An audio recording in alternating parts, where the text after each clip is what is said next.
92.3 FM Radio Manila, your favorite music radio, Ka-Vibes! Magandang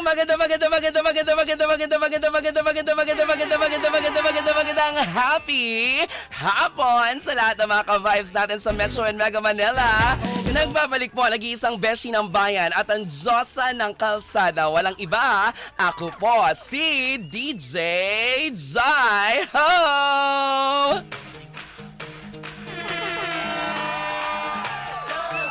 4:32 ang oras natin sa buong kapuluan ng Pilipinas at syempre kayo po ay nakatutok dito lang sa Home of the Stars, ang 92.3 FM Radio Manila Banana Crew. Syempre, gaya nga po ng ipinangako ko sa inyong lahat, eto na, meron tayong very special na bisitang makakasama ngayong hapon. Opo, nakakatuwa dahil inirequest po ninyo ang kanyang awitin dito po sa ating programa kung saan pumasok po sa ating Banana Crew Daily Top 10 Countdown. At syempre, bukod sa pumasok ito, nag-number 1, nag-number 2, oo, parang naglalaban lang sila ng 1 and 2 doon sa ating countdown. Kilalanin po natin ang ating bisita ngayon. Please welcome June Siza. Hello! Hello po. Hello. DJ Jaiho. Hello. Yes, but parang kabang-kaba ka naman. Sobrang pagpasok mo pa lang, nararamdaman ko talaga yung energy mo na parang natitense ka. Nagandang ka sa akin, no? Sorry. Parang nahiya lang ako kasi... Talaga? Hindi ka Opo. nagandahan? Sobra. Sorry. Nagandahan naman siya. Nahiya ka? Bakit ka naman nahiya? Personality ko na talaga siya na mahihain. As in? Oo. Meron naman po akong mga nasalihang mga singing contest dati. Pero nahihiya din talaga ako. Talaga. O sige, mag-trip down memory lane tayo. Si June Sisa ay ang umawit ng awiting Second Chances, di ba? Yes. Oo, nakaka-happy dahil Second Chance, nakakatuwa kasi parang ito yung song na to. Nagulat kami dito sa amin sa 92.3 na pumasok siya sa aming countdown. Opo. Oo, pero syempre, ito ba yung isa sa mga awitin pa lang dun sa iyong album or sa EP? Or EP pa lang to? Actually po, walang plano to. Oo. Yung ginawa ko tong song na to, out of, parang gusto ko lang bigyan ng second chance yung mga pangarap ko. Kaya siya naging second chance. Oo, kasi meron na po akong parang mga single before. Oo. Pero parang hindi siya nag-click, kumbaga. And then, parang trip ko lang gumawa ng song with co-writer na kaibigan ko din. So, ginawa ko siya, tapos, sabi ko, tapusin ko kaya. Gumawa pa ako ng content kung maganda ba yung song, ganyan. Sabi naman ng mga viewers ko, maganda daw. So, tuloy mo. So, tinuloy ko, and then not expecting anything na maging maganda yung pagtanggap ng song. Actually, ni-play ko kanina yung Akit. Oo, pero tugtog ko kanina yung Akit sa first sa first gap ng programa. Oo. So itong second chance dahil parang feeling mo try lang wala namang planong naganap talaga pero pumapatok siya in fairness. Kaya po sobrang thankful ako. Totoo. Lalo na sa FM Manila dahil nakapasok nga po siya and piniplay. Totoo, yes. Iba pa rin talaga yung kapag pinapatugtog ka sa mga FM radio stations. Yes. Actually nga po, pagka alam kong, for example, pinatugtog, tapos sasabihan ako, pupunta ako sa kotse, yung pipihitin mo, yes. Para dun ko pakinggan. Kasi mas maganda talaga siya na sa radyo talaga siya. Tumutugtog siya sa radyo. Pero gusto kong malaman, syempre, kailan nagsimula yung paggawa mo ng song, yung pagkanta mo? Bata pa lang ako, kumakanta na talaga ako. Sumali ako sa mga ibang singing contest dati. Tapos, may sinalihan ka na pang TV? Di ba? Oo naman. The Clash. The Clash? The Clash po. Talaga? Opo, 2019 yata yun. Sino yung grand winner niyo doon? Jeremiah. Tiangco. Tiangco po. Yes, Ayan. kaibigan ko yan si Jeremiah Tiangco. Ayan, oo. Siya yung winner niyo noon, tapos kasali ka doon. Opo. Kami actually po, siya po yung nakatapat ko. Oo. Kaya medyo masama rin para loob ko kay Jeremiah. Hindi magiging masama. Hindi, joke lang. Hindi, yun yung inside joke namin ni Jeremiah. Kasi dati, siya talaga yung bet manalo talaga. So parang sabi ko may usapan kami, huwag mo kong pipiliin ha. Tapos ako yung pinili. Ako yung pili. Laban na laban. Oo, Oo, laban. ayan. Pero ayun, yun po yung mga memories ko po. Pero we're good friends. Sa pagsali sa contest. Sa pagsali sa Oo, contest. and then after nung The Clash mo, what happened? Ano So ayun nangyari? po, pinursu ko yung singing career ko. Nagkaroon po ako ng mga single, Yung kasama na ngayong Akit, Akit, yes. yes. Pero hindi ko po siya na-promote ng maayos kasi wala talaga akong idea kung paano siya mag-promote. And as an indie artist na walang label, mahirap po talaga. Mm-mm. And gusto ko lang sabihin na mahirap talaga walang label, kaya huwag kayong papayag. Tama, oo. Tsaka nakaka-stress. Oo. Pag walang label, 'di ba? Parang hindi mo alam kung saan ka lulugar. Totoo. Hindi mo alam kung paano yung ikikilos mo kasi syempre, kumpara dun sa mga may label, parang sila secured. Wala kang karapatan magselos. Wala. Hindi sa pagmamahal yung sinasabi natin. Hindi pala, Sa hindi record pala. label, oo, totoo. Parang, Totoo. Pero totoo, mahirap talaga walang label kasi hindi mo para kang lagi ko ang sinasabi, para kang aso na walang amo. yes. At Ganun. parang kang nagmamakaawa Yun. na walang tumutulong sa'yo kasi Oo. syempre, 'di ba, parang priority ang mga nakapirma ng kontrata under their label. Totoo. So ngayon, meron na. Wala pa actually. Talaga? Kaya nga sobrang grateful ako sa mga talagang sumusuporta sa akin kasi kahit wala pa akong label, yung mga tao na nagustuhan yung second chance, patuloy nilang nire-request. Mm-mm. So, grateful talaga ako beyond words. Ang bongga Sobra. naman. Opo. In fairness, 'di ba? Para patunay lang din 'yan na kahit na wala kang label, basta alam mong wala kang ginagawang mali at puro yung tinutupad mo lang yung pangarap mo at yung goals mo in life, kahit Totoo. walang label talaga, may posibilidad na ma-achieve. Totoo. 'Di ba? Kaya sobrang ano talaga. Thank you sa mga nagpatugtog, sa mga nagre-request. Totoo. Syempre dito sa atin sa 92.3 FM Radio Manila, hindi lang yung second chance. Yung pinapatugtog namin. Kung hindi pati yung dati mo pang kanta. Thank you. Nagulat nga po ako, sabi niyo. Diba? Thank Yes, you. oo, totoo. Nasa history talaga. Plinay ko kanina yan. Yung Akit. Yes Oo, po. diba? Written Nakaka-happy. by MC Magno. Ayan. Ay, ang bongga naman talaga. Pero anong ginagawa mo sa buhay bukod sa pagiging singer, ganyan? 'Di ba, nag-give up na ako sa music. Meron akong small business na photo booth. Quick snap mirror photo booth. Oo. So yun po yung ginagawa ko. Nagla-live din po ako, stream yung live streaming para yun, dun ko lang siya nilalabas yung passion ko sa music. So kumakanta ako, ganyan, and aside from that, nagbi-business din ako. Talaga? Yung business mo gano'n nakatagal? Almost 1 year na. Ano to, nirerentahan? Oh, yun. Yung parang sa mga event, Oo. yun, mga birthdays. Sinong mga- nag-ooperate? Ikaw din? Oh, ako din. Ako Talaga? nagbubuhat, nagsiset up, as in parang pawis na pawis. Pero wala tayong magagawa. Ganon talaga ang buhay. Grind lang, di ba? Taray naman. So pag may mga kasal-kasal ganyan, sinisegoy mo na rin na kumakanta rin po ako. Minsan. Yun nga nung pagka iniisip ko nga, pagka may next event kami, sasabihin ko, pwede bang kumanta para makanta yung single at marinig yung lahat? Oo. Ganon parang, ganon lang yung kailangan mo talagang kapalan.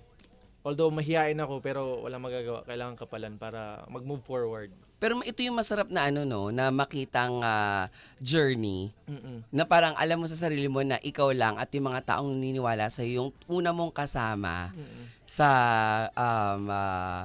pagtatagumpay. Tapos pag dumating na yung moment na nag-trending ka na, kumbaga patok na talaga yung songs mo, parang syempre sunod-sunod na yan, igigest ka na sa iba't ibang mga TV shows, ganyan. Feel mo talaga na parang ganito yun kasi pinaghirapan ko yun. Oo nga eh. Parang sobrang ako lang and sila Mhm. na naniniwala sa akin. So grabe talaga yung pasasalamat ko sa kanila. Na sobrang sipag nila. Hindi ko naman sinasabi na hindi ko naman sila pinipilit na uy, yung request nyo to or what. Sila lang kusa yung nagre-request, sila yung kusang tumutulong sa akin, which is I'm very, very thankful. Anong pakiramdam mo na syempre nandun yung mga tao na hindi ka iniiwan kahit na alam na nandun na sa hirap?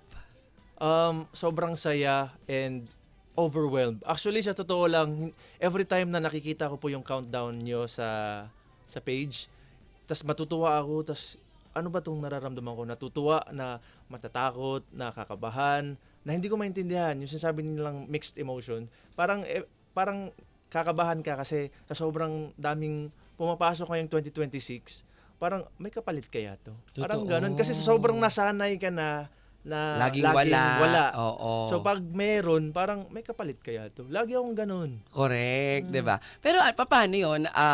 Nakikita mo na nasa countdown. Hindi lang alam mo nag-search ako, tingnan ko. Hindi lang sa atin sa 92.3, sa ibang radio stations din pumapasok din yung song mo na mga isa sa mga most requested songs nila ganyan. So parang anong feeling na parang sa kabila nung matindi na yung labanan ngayon, may social media na ngayon, pero yung kanta mo patuloy pa ring inire-request at parang alam mo yung back to basic na talagang dapat sila yung mga fans yung mga gustong makapakinig. Sabi ko nga po sa sarili ko na hindi ko alam, or sinasabi ko rin sa kanila na hindi ko alam hanggang kailan to. Kasi syempre wala naman tayong label, di ba? So hindi ko alam kung hanggang kailan to maging ganyan.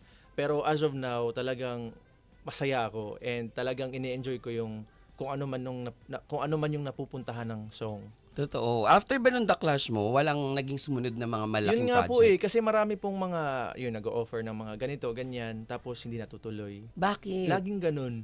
Anong mga offers? Yung mga, may management ako nun, tapos biglang nawala. Under Kasi saan ka dati? EMC something. Parang bago lang din siya. Oo. So may mga nag-o-offer din na mga talent manager na ganito, ganyan, na uy, ipipitch kita dito, tapos hindi natutuloy, ganyan. So bigla na lang parang, uy, wala nang, hindi natuloy. So walang update? Walang update, ganyan. So parang lagi na lang ako, parang nadidismaya.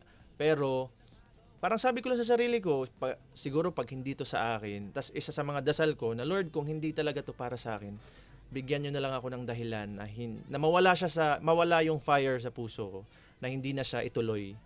Kasi mahirap kasi pag passion mo yung kalaban parang ex lang, na parang pabalik-balik. Totoo. Ganun. Mahirap talaga kalaban yung passion. Mahirap kalimutan. Mahirap kalimutan. Oh, 'di ba? Kasi parang feeling mo, ito yung alam kong gawin na dito ko sasaya and at the same time dito ko na-express kung ano talaga yung nilalaman ng puso't isipan ko. Kahit walang perang pumapasok, kahit kahit parang hindi naman ako yayaman dito pero pag passion talaga yung kalaban, yun talaga mahirap. Mhm. Kaya yun, nung nawala yun lahat, nag-TikTok content ako kasi wala namang yun lang yung outlet na meron Kasi lahat naman ng mga tao sa TikTok pwedeng maging artista ka sa TikTok Mm. So parang sige, dito na lang ako. Kailangan kong husaya na lang dito para magkaroon ako ng followers. Nagkaroon ka naman followers doon. Nagkaroon naman akong followers. Ng mga fans mo from Sa all over TikTok. the world, yes. TikTok po, sa TikTok and sa Facebook. Oo. So, ayun po, sobrang pasasalamat ko dahil nag-support naman po sila. Taray. Oo. Sino kasama mo? Anong probinsya nyo? Cebu. Cebu. So from Cebu, nakipagsapalaran ka sa Manila. Opo, actually, matagal na ako dito, 13, 14 years na yata. Nagsimula ako as teacher, ESL teacher sa mga Koreans. Kasi doon yun yung trabaho ko sa Cebu. Nagturo ako ng English, tapos parang nagustuhan ako ng mga Korean managers, tapos nagtayo sila dito sa Manila. Kinuha nila ako as one of their pioneers. Tapos, ayun, nag-click naman and dito ko na imulat yung mata ko sa music. Kasi nagkaroon din ako ng mga connections na mga friends na nasa music industry. So, doon ko namulat na pwede pala, posible pala, ganun. Hanggang sa unti-unting na-build yung pangarap ko na. Pero nakakawala ng pag-asa minsan, di ba? Sobra. Kasi parang, Madalas. di ba? Kasi parang, ba't gano'n? Walang pumapansin. Alam ko magaling naman ako, di ba? Oo, ganun. Parang, yung iba, pag makikita mo, parang kaya ko din yung ginagawa niya. Pero sabi ko siguro kasi may tsura or In what. God's perfect timing talaga. Yan din. Lagi kong inaano sa sarili ko na in God's perfect time, Totoo. kakaroon ka rin ng sarili mong time. Totoo. So paano yun kapag nandun ka na sa moment na naiisip mo na parang balik na lang Cebu tapos ito na lang yung gagawin ko, stop na muna tayo dito kasi nga, syempre sa aminin naman natin, mahirap pag walang pera. Totoo. Di ba mahirap pag walang pera, may due date tapos ang eksena hindi mo mababayaran, di ba? Yan yung hindi ka papatulugin. Alam nyo ba, DJ Jaiho, dumayan talaga ako sa point na ganyan. Yung pandemic lalo, yung tipong nahulog yung noodles ko sa sink tapos pinulot ko ulit kasi yun na lang yung kakainin ko. Oo, dumaan ako sa point na ganun. And dumaan ako sa point na yung pera ko 2,000 na lang. And ang nag-save po sa akin yung TikTok. Mm-mm. TikTok talaga nag-save sa akin. TikTok changed my life. yung pagla-live stream doon. Kaya sobrang thankful ako sa internet, sa TikTok. Ba, sabi ko? Oo naman. Sinabi ko na, TikTok. Sa nagla-live stream ako doon. As in, sa mga taong tumulong sa akin nung nagla-live stream ako, sila talaga yung umahon sa akin sa kahirapan. Talaga? Opo. So meaning, umahon sa'yo sa kahirapan, ibig sabihin marami kang mga naging investments through TikTok, ganyan. Mm-mm. Meron din, opo. Bahay. Oo. Nakapagbahay po ako at nakapagkotse. Nakapagbili? Opo. Oh? Opo, dahil sa TikTok. Dahil nga kanta ka ng kanta doon? Opo. Wow. Oo. Dahil, doon po yung nung pandemic. Anong pandemic? Pandemic hanggang ngayon. Mm-mm. I mean, tuloy-tuloy ko pa rin po siya. Kasi parang nasa muscle memory ko na siya eh. Yung pag hindi ako nag-live, parang may kulang. Tapos kumakanta ka, kumukuha kang request. Oo, nagre-request sila, ganyan. So, may gift or wala, okay lang. Kasi passion ko kasi yung pagkante. Correct. So, doon ko lang siya na nagbubuhos. Nung wala pang second chance. Oo. Tapos Yun. nung nagkaroon ng second chance, ano yung pinakamasasabi mo na favorite line mo dito sa kantang to? Ano, yung sa dulo, yung, ano ba yun, yung, ano nga yun? Yung, sa pagitan ng, ano nga ba yun? Ayan, kanta mo yan, ha? Basta sa dulo. Oh. Ano ba yun? Tungkol saan yon? Hindi, yung sa pagitan po ng, sa pagitan ng, ano nga yun? Ha? Okay lang sa'yo. Kasi kailangan kong kantahin eh. Oh. Doon ko maano eh. Sa pagitan ng, Sige, kantahin mo. wait nga lang.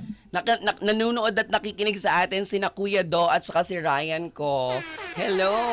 Magandang afternoon kay Tito Do at saka kay Ryan. Ayan. Naku, kanta mo yan, di mo natandaan yung lyrics. Sinasabi ko sa'yo. Yung ano kasi, Ayan na. Ito. Sa pagitan ng paalam at panalangin, doon kita hihintayin. Ayan, kumbaga wala kang kasiguraduhan. Wala kang kasiguraduhan na maging successful ka ba or hindi, pero nasa middle ka lang. So kung ano man yung ibibigay sa iyo, tatanggapin mo siya ng buong buo. Kung ano yung sa present Yes, time. yan. Taray. Ganon. Sinong katulong mong gumawa nito? Si Nick Slackup. Isa rin siyang kaibigan na very good friend na gumagawa ng kanta. Siya rin yung gumawa ng isa kong kanta. Yung awit? Yung sabihin naman. Oo. Tapos, ayun po. Yan. Akong gumawa ng lyrics, ganyan. Tapos, siyang gumawa ng music. So dahil nga ang dami mo ng mga radio stations na pumapasok yung kanta mo, yung mga guestings ka na sa mga bars. Wala pa po. Pero, speaking of bars, banda po ako before. Oo. Sa Dubai. Talaga? Opo. Nag-Dubai din po ako. Saan? Club 7. Oo, alam ko yun. Nakapunta na ako doon. Opo, Yes. doon. Yung ibang mga tawag ng tanghalan. Opo, doon Yes. din. Parang doon bagsak. Oo. Yung bagsak ng mga Pumupunta sila performers. doon, yung mga performers doon. Actually, marami tayong friends sa Dubai. Opo. Marami akong mga kaibigan dyan sa Dubai na. At saka sa Abu Dhabi. Tapos nung bumisita kami dyan sa Club 7, parang nandyan dati yung mga dancer ni Kuya Will. Opo. Yes. Yung iba naman sex bomb. Oo, Nandun. totoo. Masaya din yan, masaya. Talaga, nag-perform ka ng bonggang-bongga sa Club 7. Gano'ng kakatagal sa Dubai? 2 years po. Ba't bumalik ang Pinas? Iba rin po talaga. Kasi kaya ako bumalik ng Pinas pala, kasi naging cruise ship singer din po ako. Oh. Naging cruise ship singer po ako. Grupo kami doon. Balik kumakanta kami, ang tawag doon, guest entertainers. Yung kumbaga magta-travel ka ng isang bansa, tapos magstay ka doon ng a week, tapos uuwi ka ng Pinas, tapos babalik ka na naman. Taray. Wala ka naman mga na-meet na mga matitindi yung mga panghahamon sa buhay mo, gano'n. Baga yung challenges na parang hindi naman maganda yung boses may mga gano'n ng personal. Meron naman po, pero hindi ko pa siya na-feel kasi wala pa naman po ako doon eh. Talaga? Pero meron naman, wala pa po ako doon na yung tipong may mga bashers, wala pa naman po. Pero meron po sa TikTok, meron man naman po na hindi naman masyadong magaling ganyan. Pero okay lang po kasi, ganun lang naman talaga eh. Bahala sila, di ba? bahala Basta sila. ikaw at least, ginagawa mo yung passion mo. Oo. Taray, di ba? Nako, 4:50 ang oras natin at syempre maraming nanunood at nakikinig sa atin sa ating social media. Live na live tayo sa ating YouTube channel. Nakikita tayo sa Dubai at sa Abu Dhabi. Batiin ko lang syempre ang aking mga friends dyan sa Dubai. Ang aking number 1 na si Justin. Ayan. Justin, ikaw yung number 1, di ba? Sinasabi ko nga sa'yo. Ikaw yung number 1 ko dyan sa Abu Dhabi at saka sa Dubai. Sa UAE, pang malakasan ka, di ba? Oo. Yan. So, ito na. Kantahin mo na yung Second Chances para sige sa po. amin. Live na live po, makapakinggan natin. Hindi siya first and exclusive dahil pasok naman na sa Banana Crew Daily Top 10 Countdown ang ating Second Chance na awitin ni June Sisa. Ito po mga kapamilya, mga ka-vibes. Pakinggan po natin. Banana Crew exclusive.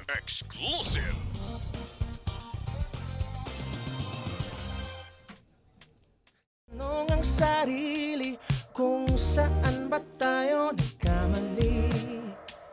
Hindi ko hiningi na kalimutan mo lahat. Alam kong may sugat pang hindi naghihilom agad. Gusto ko lang sana malaman mo na nagbago na ako. Kahit huli na ito, pwede bang isang baka sakali? Isang gabi, isang yakap lang muli. Hindi para burahin ang kahapon, kundi para subukang ayusin ang ngayon. Kung may natitira pang konting ikaw at ako, kahit piraso lang ng dati nating totoo, hawak ko pa rin ang puso ko sa'yo. Umaasang bibigyan mo ako ng second chance mo.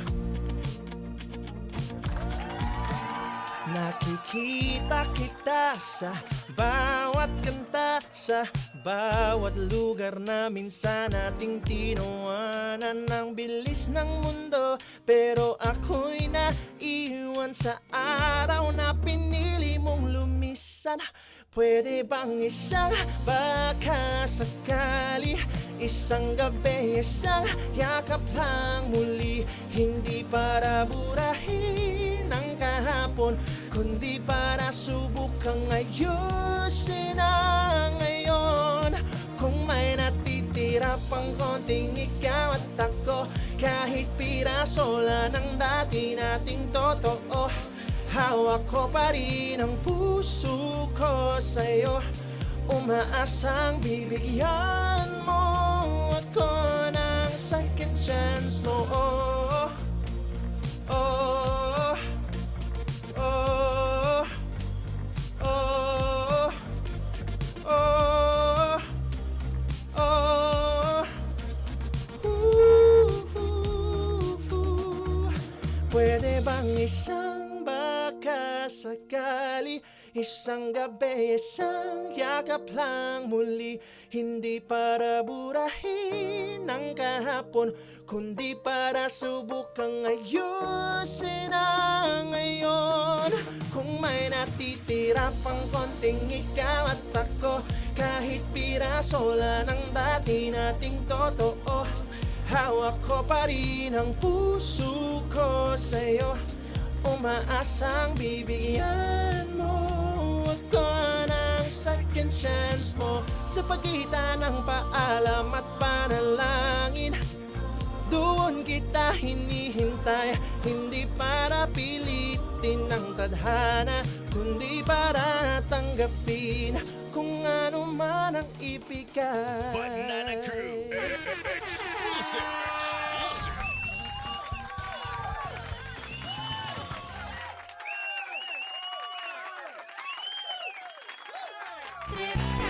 Yo. Napakahusay mo naman. Live na live ka naman kumanta ng walang effects na ganap. Ginulat mo naman ako doon. Thank you, thank Ang you ganda po, ng thank boses mo ng live na live. Thank you. Totoo ba? Oo. Kinikilig ka naman ako. Hindi, nagulat ako talaga kasi 'di ba aminin natin, kapag pag singer ka talaga, kapag regular lang yung Mahirap. Napaka-arte kasi magsalita.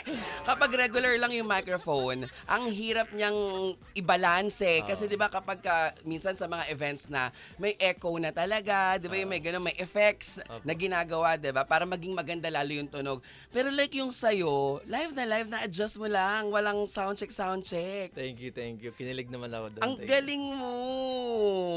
Alam mo, itong song na to, malayo pang mararating nito. At syempre, ngayon na nag-hit na siya, dapat, di ba ang technique naman talaga, dapat sundan mo na agad Meron. ng ganito ring tunog. Yes So po. after ng second chance, what's next? Meron po tayong mga original songs na hinanda. Kasi syempre, gusto ko na pong ituloy-tuloy ito eh. Lalo na binigyan tayo ng motivation na ipagpatuloy pa. So, I am really looking forward na suportahan nyo rin po yung next single ko Oo. na, ayun po. Anong title? Pag masaya na ako. Yun po yung title, Pag masaya na ako. Pag masaya na ako, ang taray. Ang concept po ng kanta, kasi ano siya, yung tipong pag masaya ka na, tsaka siya babalik sa'yo. Di ba may ganyan tayo? Common yan. Very Totoo. common yan. Nung time na ikaw yung minamahal at pinagpaparamdaman niya ng buong mundo niya, 'di ba sasaktan mo, iiwanan mo, Oo. hindi pa siya enough sa Oo. Tapos syempre masasaktan 'yon, magmo-move Move on, on. tapos matagal din yung talagang healing process. Yes. Tapos kapag okay na siya, nandiyan ka na naman nangungulit at bumabalik ka. Mangungumusta, magchat-chat. Ganun. Ganun po yung next song ko po, guys. Ano to, pinagdaanan mo to lahat? Hindi naman po. Kumbaga, Kasi yung second chance, alam ko parang syempre, second chance sa career, sa music, Oo. ganon. actually po, kaya po ako nagkaroon ng mga ganitong klaseng ideas kasi yung content ko rin po sa Facebook, it's about giving advices. Love advices. And dahil po doon, nakakuha po ako ng maraming ideas sa mga tao na nagko-comment na ganito yung pinagdadaanan nila. Kasi ang dami rin po nilang mga binibigay na messages po sa akin na ganito. Minsan yung nagbibigay sila ng paragraph talaga na ganito. Totoo. Paano po ba mag-move on? Mga Oo. ganon. So dahil doon, nakakuha ko ng mga ideas. May inspiration. Concept. Opo. Yes. Sobrang laking tulong. Pero in real life, ikaw, may experience ka na nasaktan ka, pinagpalit, niloko, ganyan. Opo, meron naman po. Meron din. Ay, gusto kong pag-usapan natin yan, syempre, di ba? Kwento mo sa akin yan. Oo, dali. Kwento mo sa akin yan. Ano nangyari? Anong kwento? June? Yung kumbaga hindi to alam ng lahat. Oo. Pero personal kasi siya eh. So, yun, yung typical lang yung mga niloko ka tapos yung Saan to? Sa Cebu? sa Cebu. O, tapos, Tapos- ano to? Matagal kayo? Matagal din. Pero Oo. matagal na yun. Ewan ko lang sa kanya kung naka-move on. Kung hindi ko nga alam kung married na siya eh. So, ewan ko. Pero yun, nasaktan, iniwan, pinaasa, mga ganun. Mga typical Paano yung parang breakup ikaw nyo? lang dun. Paano yung breakup nyo? Wala na lang, parang hindi na nagparamdam. Ah. Tapos hinayaan ko na lang. Ganon. Paano ka ba, paano ba masaktan si June? Scorpio kasi ako, pero alam ko yung Scorpio, sobra talaga silang mapagmahal. Mhm. Yung tipong ibibigay all out talaga, as in all out. Ganon ako, all out. Kaya hindi rin ako mabilis ma-in love. Kasi alam ko, pag na-in love ako, binibigay ko todo. Kaya ang ganda naman ng song. Siyempre. Pero ganon, hindi ako na-in love agad. Talaga? Oo. At isa din yun siguro sa mga past relationship ko. Kasi habang nasasaktan kasi tayo, dapat nagle-level up yung character development natin, 'di ba? Hindi yung tipong niloko ka na tapos sa Ganun next pa mo rin. ganun pa din. So dapat meron kang character development. Taray. Ganun.